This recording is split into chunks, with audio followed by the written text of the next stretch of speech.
Welcome back to Keep It Real Boxing. This is Cypher Box, and what I want to talk about here is Golovkin, Canelo and Charlo. As you can see, I'm on boxingscene.com and they've got an article up. Mauricio Suleiman, the head of the WBC, released a statement regarding Jermall Charlo, who is the WBC mandatory challenger to Gennady Golovkin's WBC belt.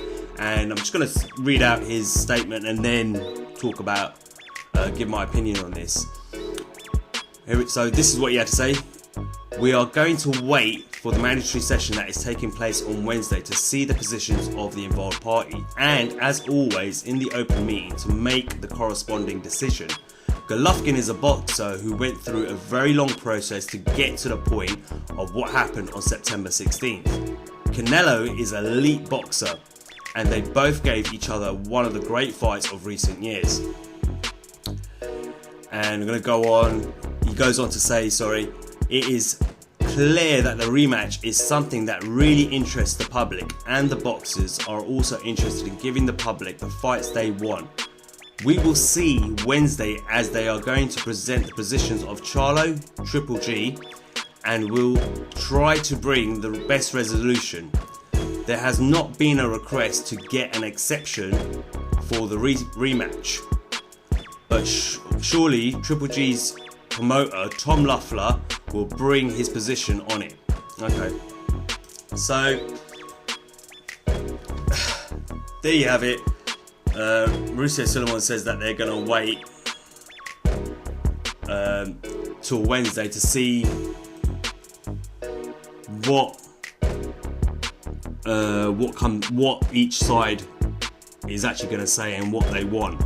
So to me personally, I see Team Triple G asking Jermall Charlo to step aside. They'll obviously have to give him a nice fat paycheck to step aside and then say to him, well, you could fight the winner of Canelo Triple G. The only problem with that is if Canelo was to win that rematch,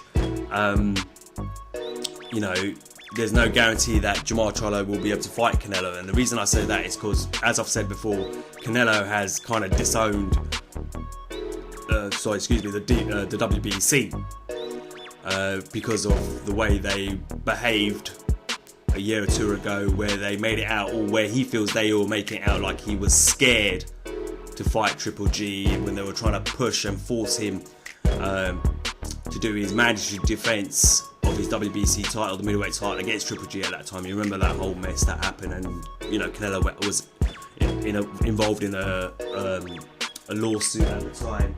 So that's where Canelo stands in terms of when it comes to the WBC.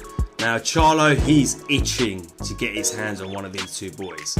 Yeah, he said he'll have them both. He says he could beat them both, he'll knock them out both. He's talked a lot, let's put it that way. Yeah, and he's saying that he's just itching to get his hands on one of them. Simple as that. Do I think Charlo will be next for Triple G? No. I think, like I said, I think they'll pay him to step aside and then promise him that he can have the winner, or he can fight Triple G once the rematch against Canelo in May is over. You got to remember, it's a long time to wait for Charlo, so he's going to have to keep himself busy in that time as well. Jermall Charlo, Triple G's not going to fight him before then. He's not going to risk it, Triple G. He's not going to risk losing his belts, because it is Jermall Charlo is a dangerous opponent. He is a dangerous opponent. I don't care what anyone says. He is a very good fighter. He's shown that when he was fighting at 154, how good he is. He's aggressive. He's got that reach. He's tall, strong, powerful. Good boxing skills. So he'll be tough for Triple G. He'll be tough for anyone, I think, in the middleweight division. That's how I personally see it. So I don't think Triple G is going to risk that just yet. Abel Sanchez recently, before the Canelo fight, when he was asked about Charlo, said, well, you know what, he has to do something first. So I suppose I get his point as well, but he's the mandatory challenger, so you can't just try and say, oh, well, he hasn't done anything, so we're not going to fight him. That's not how it works. But I don't think Triple G risks it.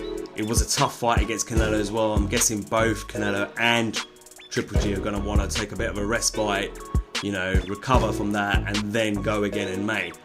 But I don't see Triple G risking fighting anyone else other than Canelo next. And the reason I say that, there's a lot of money involved in that rematch as well. A lot of money involved in that rematch. They made quite a bit of money out of it this time round. You can imagine how much the rematch is going to be worth. Neither side, Oscar De La Hoya or Tom Loeffler, are going to allow either of their fighters to get involved in any other fights with any other boxers out there. They've got their minds made up. I can tell you right now that they're just going to face each other in May for that rematch again. They are not going to allow, you know, I doubt Triple G himself and his team are not going to allow him anyway to fight anyone else but Canelo next. Simple as that. So that's how I see it. You know, I personally don't think there's any reason to wait around and look out for this meeting, because you know what's going to come out of it. But let me know what you think. Hit me up in the comment section. As always, like, share and subscribe. Until next time, this is Cypherbox reminding you to keep it